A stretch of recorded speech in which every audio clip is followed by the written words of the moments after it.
അറിയില്ലേ നിങ്ങൾക്ക് മഹാനായ അലി ഇബ്നു ഹുസൈൻ റളിയല്ലാഹു അൻഹുവിനെ? മുത്തുനബി സല്ലല്ലാഹു അലൈഹി വസല്ലമ തങ്ങളുടെ പേരമകനായ ഹുസൈൻ റളിയല്ലാഹു അൻഹുവിൻ്റെ മകനാണ് അലി റളിയല്ലാഹു അൻഹു.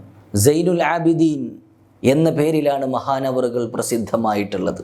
അള്ളാഹുവിനെ ഓർത്ത് വല്ലാതെ കരയുകയും നിസ്കാരത്തിൽ പോലും, എന്തിന്, വുളൂ ചെയ്യുന്ന സമയത്ത് പോലും അള്ളാഹുവിനെ ഓർത്തുകൊണ്ട് അവിടുത്തെ ശരീരത്തിൻ്റെയും മുഖത്തിൻ്റെയും നിറം മാറുന്ന രൂപത്തിൽ വല്ലാതെ ഭയഭക്തിയുള്ള ഒരു വലിയ പണ്ഡിതരായിരുന്നു മഹാനായ അലി ഇബ്നു ഹുസൈൻ റളിയല്ലാഹു അൻഹു. അവിടുന്ന് ഹജ്ജിനൊരിക്കൽ ഇഹ്റാം ചെയ്യുകയാണ്. പോകാൻ വേണ്ടിയിട്ട് വാഹനങ്ങളെല്ലാം തയ്യാറ് ചെയ്തു.